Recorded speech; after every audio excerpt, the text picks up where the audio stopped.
caught dancing again, Tim. Hey, Erica Campbell. You were such a great dancer. I love it. It's a beautiful sunny day for most people, although I have seen in the comments it's a rainy, dark day in the UK for Katie Simpson, but excited to be here today, Tim. Yes, and let us know what is the weather where you are. Erica, what's the weather where you are in Minnesota? You won't believe this. In Minneapolis, Minnesota, it is like sunny and 80 degrees. It is a glorious ending to the winter. 80 degrees. I know. That's amazing. That's amazing. That's I'm awesome. in a tank top. I mean, I was wearing a winter coat 4 days ago. That's incredible. Well, welcome everyone to episode number 68 of Showing Up Perspectives on Cancer. This show was created as a safe space where cancer patients, survivors, and supporters come together right here to share their stories and connect, as well as find resources that provide healing, hope, and resilience. My name is Tim Sohn, a 16-year cancer warrior, host of Showing Up Perspectives on Cancer, author of Perspectives on Cancer, Cancer Patients, Survivors, and Supporters Share Their Stories, and founder of Sohn Social Media Solutions. And over to you, Erica. Awesome. Thank you, Tim. I am Erica Neubert Campbell. I myself have multiple perspectives on cancer. I am a 5-year breast cancer survivor. I'm over 20 years as a volunteer at a summer camp for children with cancer. I currently lead the Pinky Swear Foundation, which is a nonprofit that helps kids with cancer and their families. And I call myself a cancer orphan after losing my mother to breast cancer also nearly 20 years ago. Thanks, Tom. So we are welcoming everybody in our community. We have a fantastic guest today. We would like to know, where are you tuning in from and what is your connection to cancer? So drop it in the comments now and say hello to somebody else in the comments, maybe someone you know, maybe someone you don't know, and make a friend. One of the most important aspects of this show that Tim and I feel really passionately about is community. Community, community, community. So let us celebrate each other in the chat today. Yes, definitely. Thank you, Erica. And speaking of community, I want to remind everybody, or if you're new here or didn't hear the news, we now have a private Facebook group for Showing Up Perspectives on Cancer. So if you search for Showing Up Perspectives on Cancer under Facebook groups, or just send me a direct message and I'll guide you in the right direction. And it's really a safe space. The show is a safe space, but it's a public safe space.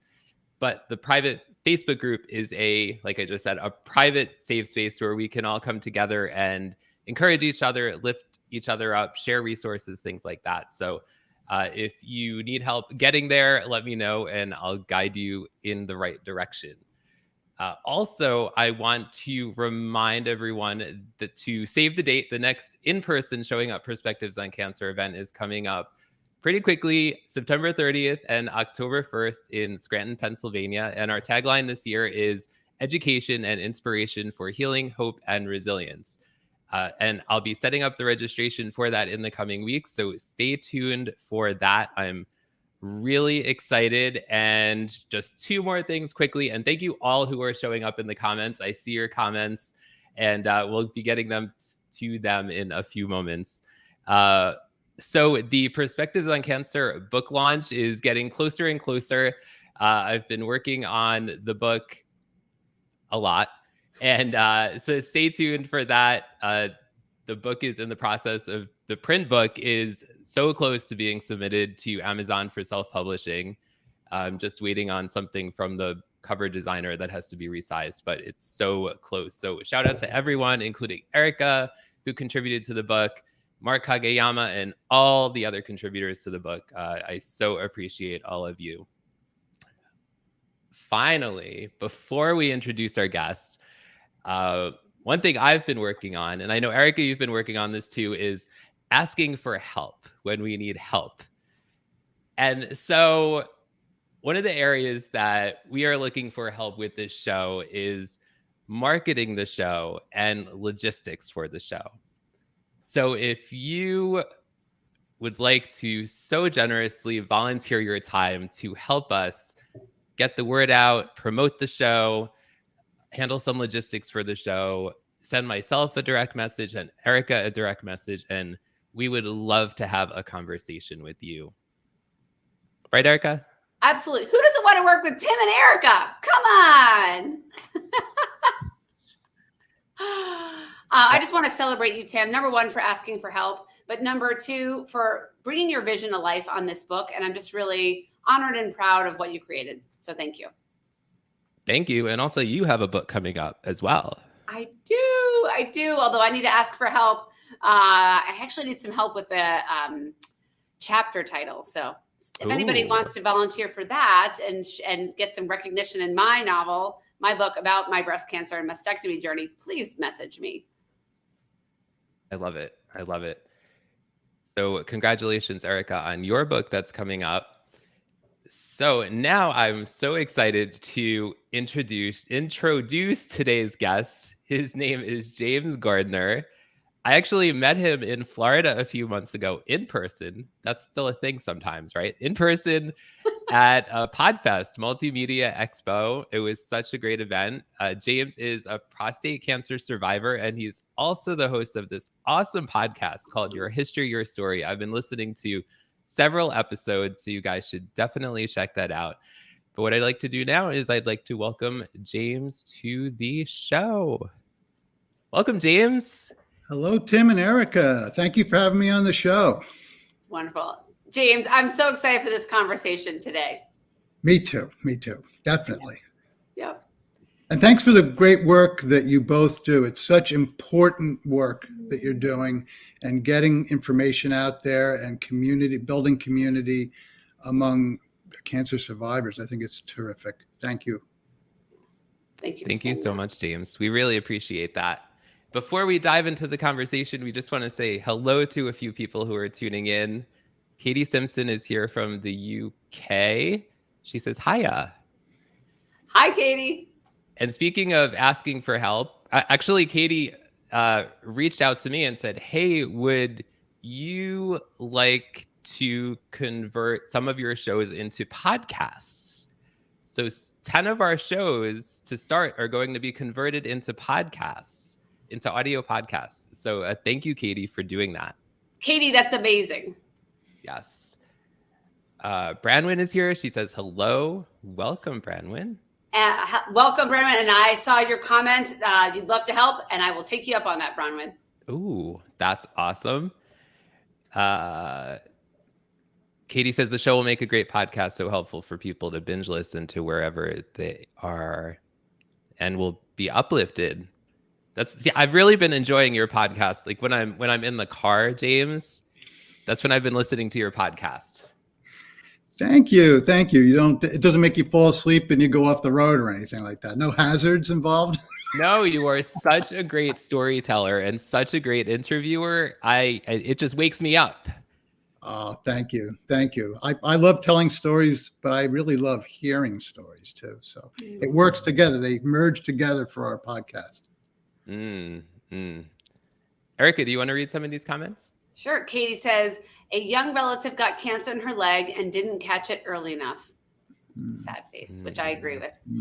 Katie, thanks for raising that. Early detection, as James and I have spoken out, is so important. Mark Kagayama says, gloriously sunny in SoCal. Hello, everyone. And hello to you, Mark. Glad to hear that it's just gorgeous where you are. Yes. And Jennifer Graves says she is a breast cancer survivor. Sorry for the bad spelling, but Jennifer, you spelled it all correctly in my book. Yes. And I see Mariella is here. Thank you so much for being here, Mariella. And Thanks, thank you, Mariella. everyone, whoever's showing up live, or if you're a future viewer, we appreciate you as well. So, James, are you ready to get started with this conversation? I am absolutely ready, Tim. Awesome. So, James, let's start out here. What was life like for you before you found out that you had cancer? Well, I have my wife and I have 3 daughters, and they were, one of them was married already, and one of them was ready to get married, and the third was still living at home. And I had a pretty busy job, fairly, I would say difficult, because I had to commute 60 miles to and from my office. And that was a change that had happened just before that. I was diagnosed.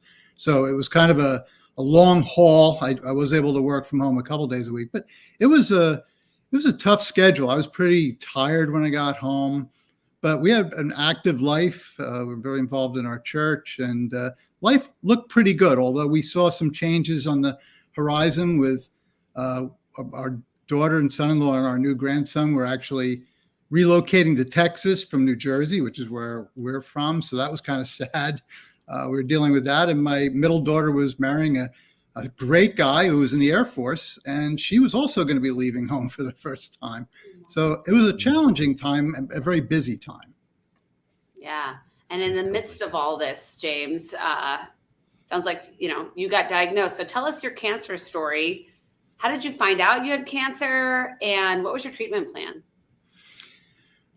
Well, I had some issues, some prostate issues earlier that I was dealing with, but it wasn't a cancer situation. And I was on some medication for that. But what happened was I went for a physical for a life insurance policy, a new term life insurance policy I was getting. And in the physical, it showed that my PSA level, which is a blood test, which it's for prostate specific antigen. And that sort of gauges, the possible presence of prostate cancer. And the numbers were a little bit high. They were, I forget it exactly right now, they were in the upper threes, I think. And my urologist was a conservative, he was a really conservative guy. He didn't want to take chances. So he suggested that we give it some time, because sometimes the PSA can be elevated by spicy food or other, like an infection or something like that. So he gave me some time to see if it would go down on its own. And unfortunately, when I came back, I want to say it may have been a few weeks later, the PSA level had actually gone up significantly. So instead of going down, it was going in the opposite direction. Mm-hmm. And that was very concerning. And I started getting a little bit nervous at this time. And again, he said, let's take the next step. Let's have an MRI. And so I went through the MRI, and a few days later, my wife and I were we were babysitting for my grandson at that time. We were sitting at the dining room table, and we got something over the patient portal. It was before the doctor actually had called me. So sometimes it's not a great thing to see it before the doctor calls. Right. But it showed suspicious areas in the prostate that seemed to be indicative of cancer. So when you're told that there's a possibility, your stomach sort of sinks, and you're thinking, "What? Me? Really? Is this me? Is this really happening?" So then what happened was the doctor he said, it may still not be. The only way to know for sure is if we do a biopsy. So we scheduled a biopsy, and I've heard of some men who've had like some sort of a sedative when they have it done, but they put me out, which I was thankful for. It's not a pleasant thing to be awake for, I would imagine, but the results came back. I remember my wife and I were sitting in the living room, I think, and the doctor said, "Oh, hello, Mr. Gardner. This is, doctor. And how are you today?" And I said, I'm fine. I thought, oh my goodness, this sounds like it's going to be good news, right? He goes, "Mr. Gardner, you have prostate cancer." And I'm, it's a punch in the chest, because I didn't think it was going to happen to me. I saw it happen to my dad with bladder cancer many years ago. And I know what he went through, and I didn't know what to think. And we had the conversation over the phone, and you're trying to absorb all this information in your head. You don't know what to think. And my wife and I had the cell phone on the counter. We had him on speakerphone, and he mentioned that what we're what you can do is, it's up to you, but you could wait for a little bit. I don't really suggest it, but you could, but we'd have to keep monitoring you. I think he said every 6 months. This is back in 2015, so it's 8 years ago, so I don't remember everything. But he said you'd have to go back, for regular biopsies and other exams that are a bit humiliating. But you got to get them done regularly, and we'll monitor it until, you may get another year or two, and then, but if you wait, he said, there's always that chance it could jump to a more aggressive form. That's all I had to hear. My wife and I talked about it, and the option, really, the doctor said the best option, and we did get a second opinion, which I can tell you about as we go along, was to have the prostate removed, a radical prostatectomy. And that would be the safest and surest thing. Now, I had this, I knew that radiation sort of scared me, and because my dad had bladder cancer, and I always thought about, if you're radiating the area, is it going to cause something else to happen? I'm not a doctor, and I don't know for sure, but I know that there could be some risks in that area. And but that was never something that was suggested to me. It was surgery was the best option, because I was only 56. And I think they tend to want to be a little bit more aggressive, I think, for when you're younger like that, because there's more time for a cancer to progress. And whereas if you're a lot older, maybe, it's not, if something else could get you before that. But so that was it. So we decided on surgery. Thank you so much for sharing all of that, James. I'm curious, you said that you had gotten a second opinion. Yes. What was the verdict of the second opinion?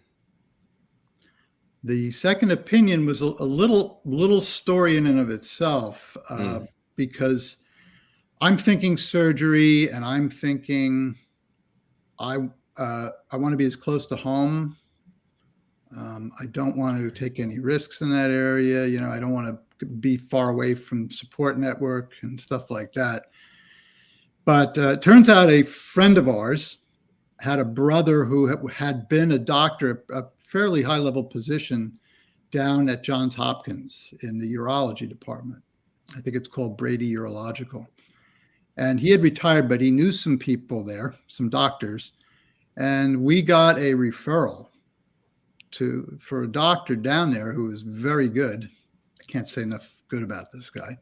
But awesome. We decided, that we would at least go down there and get an opinion.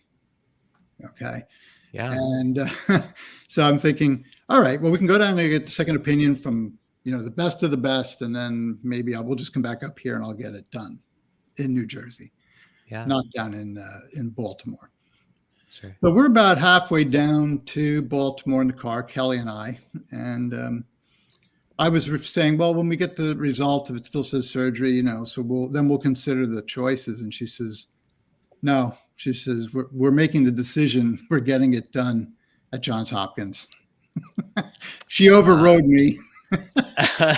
Before you even got there. I love Kelly. Got there. Yeah, I didn't even have a chance to respond. And she says, we're going down there. We'll get the second opinion, but this is where you're going to get it done. I mean, we've read so much good stuff about John. Not that there aren't amazing centers all over now, but they've done a lot of prostate surgeries down there, and you want people who've got a lot of experience. And I hope I'm right in saying this. If I'm wrong, forgive me, but I believe that robotic prostatectomy procedure was pioneered, I believe, at Johns Hopkins, and so that's kind of a place you want to go. So we went down there, and the doctor down there agreed with my urologist up here, And also, he said that surgery was definitely the way to go. And Great. we booked the surgery, and that was like mid-April, and I think I had my surgery on May 7th of 2015. Great. Your anniversary is coming up. It is coming up. Yeah, as soon as I see the flowers blooming and the weather getting a little bit warmer, I remember the sheer terror in the midst of that beautiful weather and going down there. And it was a busy college town, and the night before my surgery, I didn't sleep a wink. I mean, I was so nervous, and of course I couldn't eat anything after, I think it was like noon the day before, and just some fluids. And we were in this hotel room, and there were a couple of bars on the street that our hotel was, and there were a lot of, I think, students celebrating the end of finals. And there was a lot of laughing and joking and people out in the streets. And I just remember being so sad and thinking, I don't know how's my life going to change now? I don't know how this is going to look. And Kelly was a big support to me, and we hunkered down, and the night passed and the morning came, and it's like, okay, let's do this. Amazing support system you have. But tell us a little bit more about your dad and how that affected your mindset. You said he passed away from bladder cancer. Yes, he did. My dad died back in 1988. As a matter of fact, a few days ago, it was 35 years ago that he passed. I was very close with my parents. My dad and I were, he was my hero, Yeah. He was World War II. His name was Jack Pershing Gardner. He was named after General Black Jack Pershing from World War I. Wow. Greatest generation. He was in Europe. He met my mom over in England. My mother was in the Royal Air Force. My father was in the U.S. Army. They met over there, and eventually my mom came over and they got married. And so my brother and I were products of World War II. But just an amazing guy. But he was a smoker. He was a smoker most of his life. He started smoking in the Army. He always told me that. I remember as a little kid seeing Viceroy cigarettes that he smoked.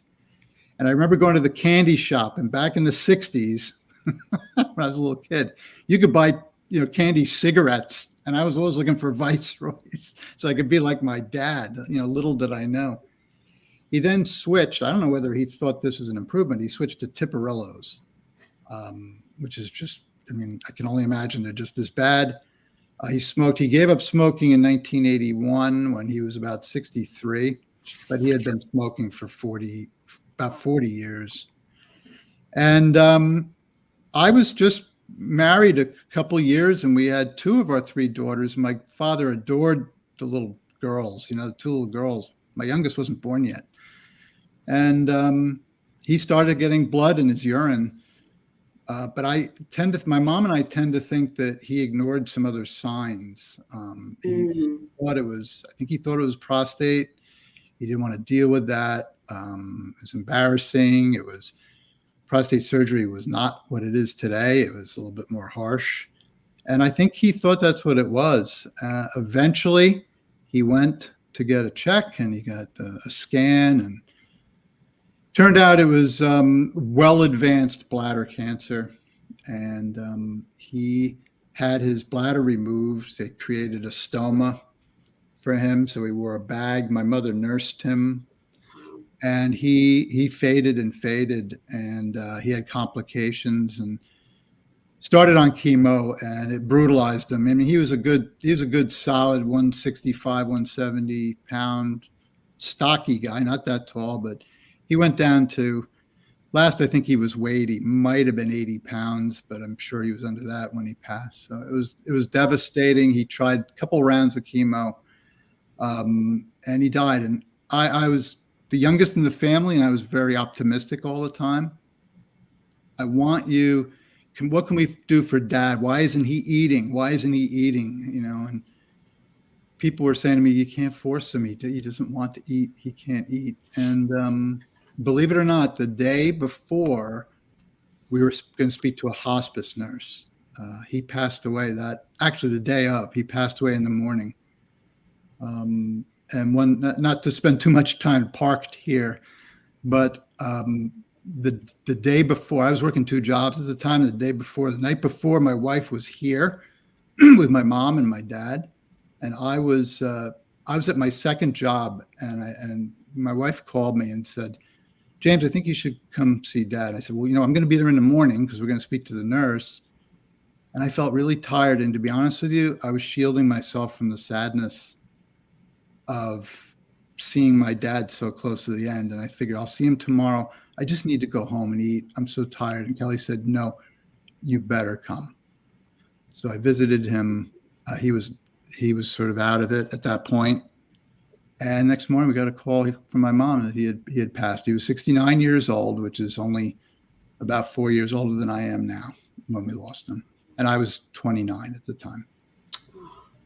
Yeah, it was tough. So I had those memories in my mind of what cancer looked like. Yeah. I'm so sorry to hear that, James. I'm wondering what's the greatest lesson that you learned from your dad? Oh my gosh. My dad was consistent. My dad was trustworthy. I try to be. My dad made me feel safe and made our family feel safe. And sometimes maybe I overdo the safe and I could be a little more fun, probably. Keeping my family safe. And I think he always taught me to be respectful. Yeah. And a sense of humor. My dad loved stories. He loved telling stories about the war, and he told me about old football players like Jim Thorpe and Sid Luckman, boxers. He would tell me these stories before bedtime. He'd make up crazy combination of half made up, half Grimm's fairy tales, and he'd tell me stories, and I loved them. And I think to this day, that's why we do the podcast, is because I love telling stories. And that's it. Kind of, I think I honor him by doing that. Is this your daughter? Oh, it is, Katie. Yes. I love you too, Kate. I love you too. Aww. She's my middle daughter. Oh, awesome. So glad you're here, Katie. Your dad's amazing. Yes. Welcome, Katie. And everybody, we're here on Showing Up Perspectives on Cancer. Our guest is James Gardner. He's sharing his perspectives and connections to cancer. And we're so grateful for all of you who are here to show up, to support him, to support each other. I just want to show some of the comments briefly before we continue our conversations. Branwyn says, sounds like a wonderful man. Yes, he was. Your daughter said, I agree. Mark says, great lessons from your dad. Mm-hmm. Branwyn also says, so hard. I am so sorry, James. Thank you. Thank you, Branwyn. Katie says, I can resonate with shielding yourself from sadness. Yeah. Mariella says, so sorry for your loss. And Mark says, that is rough. Sorry to hear that, James. Oh, and Branwyn says, that patient portal causes me so much anxiety. Oh, yes, Brandon. Definitely. I had to check the name on it a few times to make sure that was me they were talking about. Mm-hmm. Yes. So, James, how did your diagnosis impact your relationship with your wife? Oh my goodness. I think in a couple of ways, dramatic ways. One thing is I think it was putting us together as a very focused team. Almost clinical. It was I think initially there was some disbelief, and we almost kind of got a little cranky with each other initially, because we were like, I was nervous, she was nervous, and throwing out thoughts and suggestions, and I guess it was a little bit of a why us sort of a thing. And then we settled into this incredible machine of checking things out. And I know Kelly was laser focused on getting the best treatment possible. And I think, we did reach out to other people too. I'm not the type of person who has to keep it all quiet. I don't know generally how guys, I've got mixed bags. Some men don't want to talk about it. They don't want anybody to know about it. Others like to talk about it. I like to talk about it because I feel like then I have an army of support. But Kelly kept it within a group that was supporting us, and we were getting all the information we could get. But what the support Kelly really gave me, I think, was really the trust in the doctors and the staff down at Johns Hopkins. And I can be a little bit of a nervous Nilly. If that's in the dictionary, nervous Nilly, I don't know. But my mind goes down the road as to what ifs, and which isn't a good place sometimes when you have cancer. And I think she says, this is like the best team from the person in the parking garage to the surgeons. They were wonderful. And she kept me focused on that. The diagnosis versus after the operation, there was a change there because Kelly actually became my nurse. I don't know how much people know about what happens to you after your surgery, but it was prostate has several functions, but one of the things is that you're rendered really incontinent right after the surgery. You're sort of you can't hold your urine, and you have to. So you're wearing a Foley bag, a drainage bag initially, and in most cases it's like a couple of weeks or so, 10 days to a couple weeks.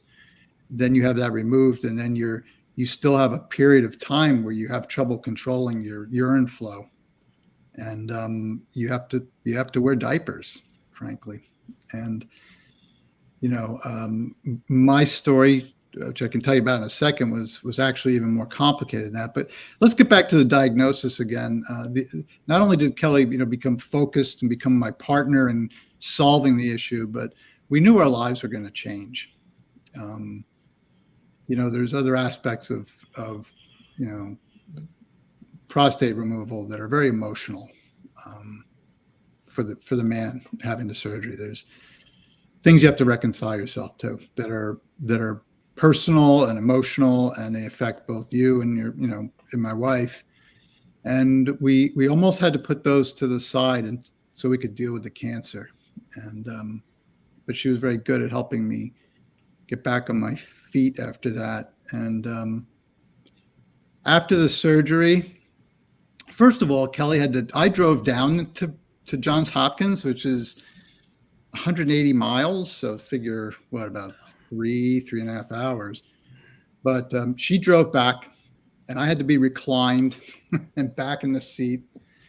And I had to get off at the rest stops.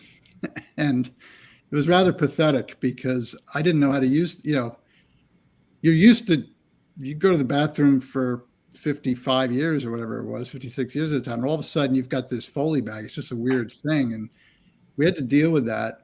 And when we got home, it was rough. There was pain initially, not for too long, but a lot of discomfort with a catheter. I hope this isn't too much information, but I think it's important for men who have gone through this and who may, that sleeping was difficult, showering, we had to keep everything dry, we had to wrap the tube with cellophane. There were a lot of instructions that we had to follow, and Kelly she had to do a lot of stuff for me, and unfortunately what did happen to me was we had a complication. We went down and got the catheter removed after a couple of weeks, And when I got home that night, I had a very, very rare thing happen. I had a tear in the suture internally. I believe it was when they removed the prostate, if I understand this correctly, they sew the bladder to the urethra directly. And I had been so dependent on this tube that when I tried to go on my own, I strained it and I burst a suture. The pain dropped me like a sack of potatoes onto the floor. And anyway, the next morning, Kelly had to drive myself and my daughter, Katie. Katie remembers that very well. She was asleep on the back seat, I think, and drove us down to Johns Hopkins. And the doctors they called us twice on our way down to check on me. They had everything ready when I got there. They had to put the catheter back in. I was on the catheter for 6 weeks, which was uncomfortable. But eventually, when I went down and had it finally removed, oh boy. Relief. Oh my goodness. Relief. It was like Christmas all over again. It was wonderful, but you have to live with changes, physiological and emotional changes. Yeah. But doing very well now, and but it's so nice to have a community of people to talk with who've been through it. Yeah. Or have a loved one who has been through it, and I've been very blessed in many ways because the cancer, when they do the biopsies, they can come up with what's called a Gleason score. And a Gleason score is something that really says the type of predominant cells that are there and that are cancerous. And when you actually get the pathology, when they remove the prostate, they can actually they can look at the whole organ and determine what the actual Gleason score was. And mine was a 6.6, which is probably the best result for a pathology. But a surgeon later told me that the tumor was very close to the edge of the prostate, and there was a tumor there. So I was just so thankful that it hadn't broken through, and the lymph nodes were negative. So it's kind of like the best case scenario for the prognosis. But I did have to go back, I think it was every 3 months for a year or so, and then it was every 6 months, and then once a year. So I go once a year. Wow. And a few years ago, I did get a result that indicated possible recurrence, because it's supposed to be undetectable, your PSA level, because you don't have a prostate to produce it, right? So if it showed anything, it was like, well, they said it could be an error or whatever, so they retested it. But I had to wait 2 weeks, so you can imagine what goes through your head in those 2 weeks. It came back undetectable, and it's been undetectable ever since. So very thankful. That's great. Yeah. Yes. James, what did it feel like to go to a different city, traveling from New Jersey to Baltimore? And what would you recommend to other cancer patients who are, debating between local treatment and the big expense, time, and, sort of discomfort from being out of your home? That's a really good question. And I think to some degree, it depends on your support network and whether your support network is able to be mobile, like my wife was. And of course, my daughter Katie did come down on one of the trips as well. And that was wonderful. But I think following the best care that you think you're going to get, the doctors with the best reputations, those with who've got a lot of surgeries completed, successful surgeries. Yeah. And do your research, get second opinions, get a third opinion if you have to. Totally. And really do the research. And I think as long as you can manage the logistics of getting down there, and that you have somebody who can go down there with you. Kelly slept in, they made up a little bed for her in the room. So she was there in the room with me. She had to peel me off the wall a couple of times. She walked me around because I was so nervous, some things. But it was funny because you could always tell the guys who'd had prostate surgery because we were all walking around like Groucho Marx with our little gowns on. And but the staff there was wonderful. And I just think that we did have to spend, we had to go down there for the follow-ups and to get the catheter removed and put back in again, and back and forth. So the trip was kind of hard, but we actually developed a little fondness for Baltimore and the harbor area. And we actually want to go back there again soon because there's a couple of restaurants down there that we went to during one of those trips down, and we want to visit it again, but visit it from a standpoint of, recovery, as opposed to being a patient. Yeah. That's awesome. Look for the best care where you feel comfortable and you've done your research. For sure. And Mary Beth here says, James has spoken to many people who have been diagnosed with prostate cancer, giving advice and a listening ear. And that kind of transitions nicely into our next question, which is, James, how did you share your experiences with other men? Well, sometimes I think people heard that I had prostate cancer, and I really, some people know what I went through because they're very close to us, like Mary Beth. She, again, support network that she and her husband Anthony and other friends have just been wonderful. I had a very good outcome. It was a rough road, but it was a good outcome. But word of mouth, some people would find out. I had, men at our church would come up to me and say, hey, I had the same thing. And hey, did you hear that so-and-so has just gotten diagnosed? And would you like to talk to him? And you see the guy and he's like a deer in the headlights. He's terrified. He doesn't know what it means, what's going to happen to him.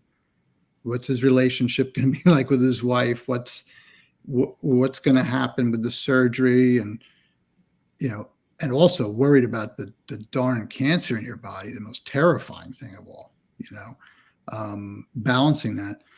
I had another friend who, his cousin, a dear friend of mine, his cousin, who's a little younger than I am, was his PSA was off the charts when he was first diagnosed. It was like 50, and mine was 5.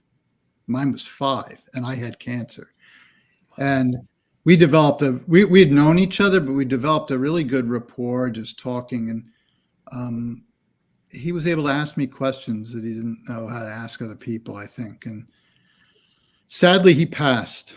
It had metastasized, I believe, into his bones, and it was rough. But we did have a good relationship. And his mom, and this breaks me up, his mom sent us cakes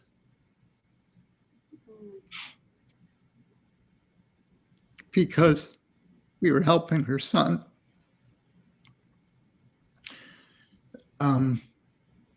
It was just so sweet. And the cake was sweet too. But I just felt like I can answer some basic questions. I went through some of it. I didn't, it didn't metastasize to my bones, thank God. Obviously we're always watching and getting the checks done, but here,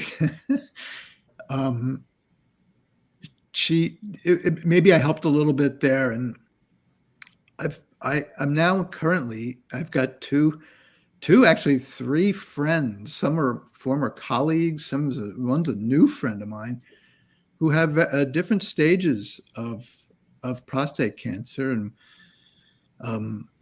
they're all in their own way advocating. 2 of them have written books about their experience. One of the gentlemen, he was a former colleague of mine at work, who wrote a really good book about prostate cancer and his experience and why it's important to get checked. And not weight and things like that. And the other gentleman, he wrote a book about his whole experience from a spiritual standpoint, from a legacy standpoint.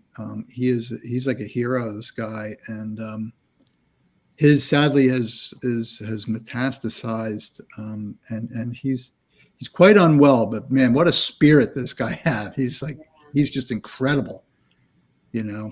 And so I've met some really interesting people. I've also, just sort of random people. I had a guy I used to work out with back at CrossFit. He stuck it out. I bailed. And he contacted me on Facebook, and he was facing the same thing, and he didn't know what to expect. And I think I helped coach him a little bit and just helped answer some questions. But you can answer some questions and talk about some things, but everybody still has an intensely personal journey with their cancer, as you both can attest to. Yeah. So helping people, and it helps me because I feel like the experience, there's value in it because I can help others and maybe give them some peace of mind or what have you. But I'm still learning from other people who suffer from it and have suffered from it. Yeah. So James, you talk to lots of men and you talk to lots of people. So we laughed about this. What is your least favorite phrase? If you're going to get cancer, it's the best type of cancer to get. Bullshit. Sorry, listeners. Never say that to somebody. No.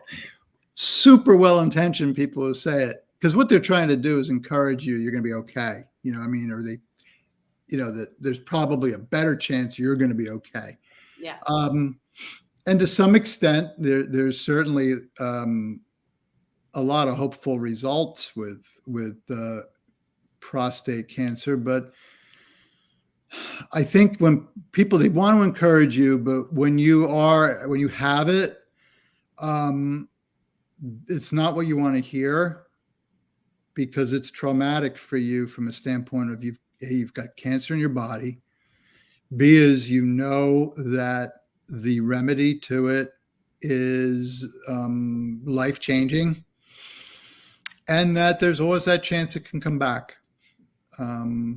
But it is no fun. It's not a fun journey. And, the cancer, the mortality of it. I mean, I've seen so many cases of men. I know several men who I knew personally who passed from prostate cancer. My wife's grandfather died from prostate cancer. I've had several friends, including the one I spoke about, who had it. But I think a lot of that has to do with early diagnosis, about, catching it early and dealing with it. But, as I said, I've met some wonderful people, and just when someone does have prostate cancer, it's probably not the best thing to say, Yeah. Right. We know people mean well. I'm glad we got to laugh about that one. I'm glad we got to laugh about it. Yep. Yeah.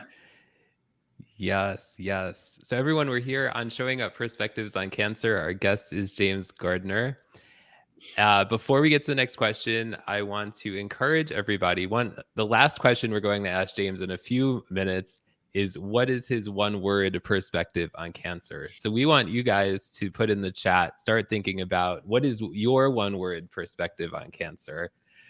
We would love to know, so we can add those in the comments as well when James is sharing his in a few minutes. But James, what has been the silver lining in your cancer journey? Well, I think my wife and I really teamed up, and she really supported me in the, for the better for worse. It was the worst. There was, as I said, I was in 6 weeks on a catheter, and there's not a whole lot I could do. But she picked up the reins there, as did our family and friends. Our friends were very supportive, but and she was also dealing with 2 of our daughters were moving away, 2 out of the 3, and they were all homebody. We're all homebodies here, right? So I got to see, that sort of I think that tested us. But it also tested me personally because I think empathy toward others who have cancer, and I got to be careful I don't say the same thing that I don't like saying to myself, but my outcome was good and has been very good, and I thank God for that. Thank the doctors for that. But I do know there's so many others who do have and have had more advanced forms, more lethal forms, that at least I can approach with some knowledge of it and the hardships that the treatment can cause. I cannot relate to the chemo end or radiation because I did not have to have either of those. But I've spoken to so many people who have had that. It from a personal level, it's giving me some experience with people. So even though I didn't experience it myself, I know how it's affecting other people. So I think overall the silver lining is being able to try to help others. And it's a little selfish too, because I'm gaining something from it too. It's helping me relate to what happened and sort of keep at bay any thoughts. I didn't mention this before, but I did have an intense period of time right after my surgery where I thought every ache and pain in my body was cancer coming somewhere else. I have been there for that. You too, Erica, right? For sure. Yeah, isn't it? It's like what's that? Even though you've probably experienced it 1,000 times, it could have been you had a hot dog that didn't agree with you or something, and you're like, oh, what's that? And yep. I remember, I have good advice for everybody. Don't go on WebMD to diagnoose yourself. Not do that. Google is not a doctor. No offense, Google is not a doctor. No. And Kelly banned me from it early on. Smart. I remember somebody joking once saying that it shouldn't be WebMD. You're going to die.com is what it is, because you look up stuff. And I had a doctor tell me once, there's nothing there for you.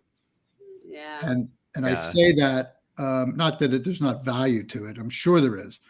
But if you're scared and you're vulnerable and your body and mind are highly sensitive to what's going on, and I know the two of you know this, and many listeners as well, but you're highly aware of things in your body, and false alarms go off. And if you're overwhelmed with anxiety, I think it can slow down your healing process.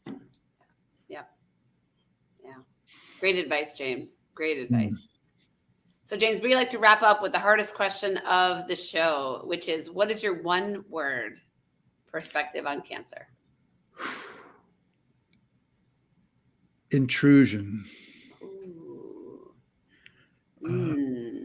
I say intrusion because it was unwelcome. Yeah. It has to be dealt with. And you do everything to get rid of it,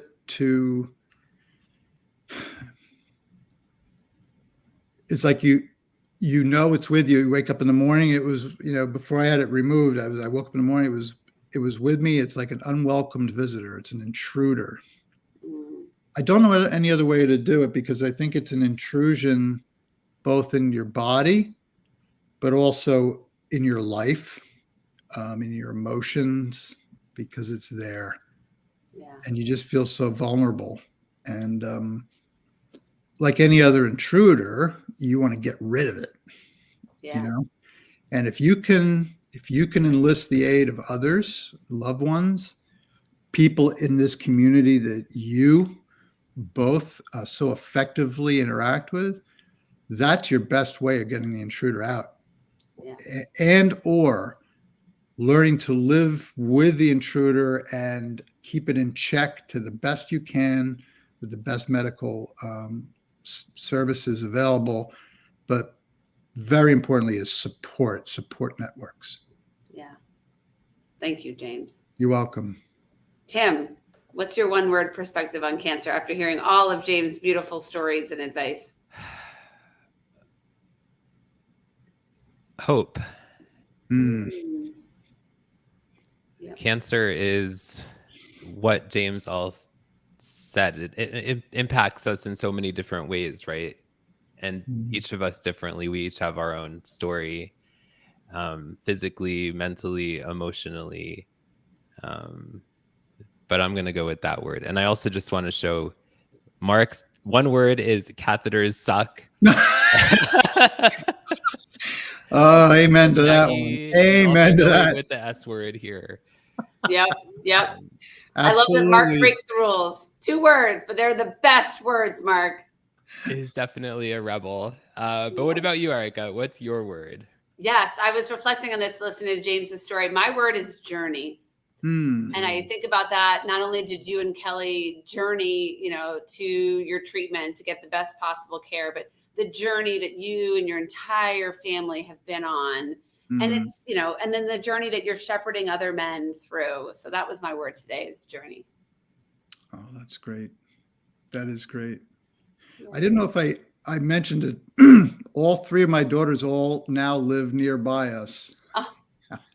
And they all journeyed back home. They all journeyed back, and 4, soon to be 5 grandchildren. Oh my goodness! Best job is the grandparent job. And, yes. and the youngest grandson, who's expected in July, is going to be named Jack after my father. Wow, that's by beautiful. my youngest daughter, who didn't know my father. Well, she wasn't even born. I should beautiful. Say. Yeah. And what a great way to keep Jack's memory alive. Yes, absolutely. Absolutely. Thank you so much, James. This has been an incredible conversation. Yeah. Both of you, tremendous. Keep up the good work. I think it's fantastic. Same to you. Same to you. Big hugs to you, Kelly, the family, Jack, who's going to be joining your family soon, everybody. Yes. And we really, we love what you're doing. And the fact you're doing it as a live feed is so courageous and cool. And I love it. So thank you, James. We so appreciate you. Yes. Thank you so much, James. Yeah. Woo. Erica. Tim, that was so laced with vulnerability and authenticity. And that's my jam. Thank you for meeting James at Podfest. Yes. Well, it's all about showing up, right? Sometimes online, sometimes in person. That's what we're all about, showing up. Yep. That's amazing. Well, so many mic drops. I think I like Mark Kagayama's cancer suck. I don't know. Catheters suck. Catheters suck. His one word perspective on cancer. Catheters suck. Yes. Awesome. And James' daughter is saying, thank you both for this. Thank you for showing up, Katie. Yes. Thank you. All right. So next week's guest, Tim, is Leanna Gant, who's a breast cancer survivor and inventor of the Took Take. Now, I need to know what that is. Yes, it has to do with labels for your medicine bottles. So stay tuned for that next week. That's super cool. I can't wait. Yes. I believe she's actually been on Shark Tank before. Oh, this is going to be so fun. I'm so going to dive into that one. Yes, it's definitely going to be fun for sure. So thank you, everyone, for tuning in to another episode of Showing Up Perspectives on Cancer. And it's time to boogie woogie. Boogie woogie. Everyone get out of your chair and dance. Here we go.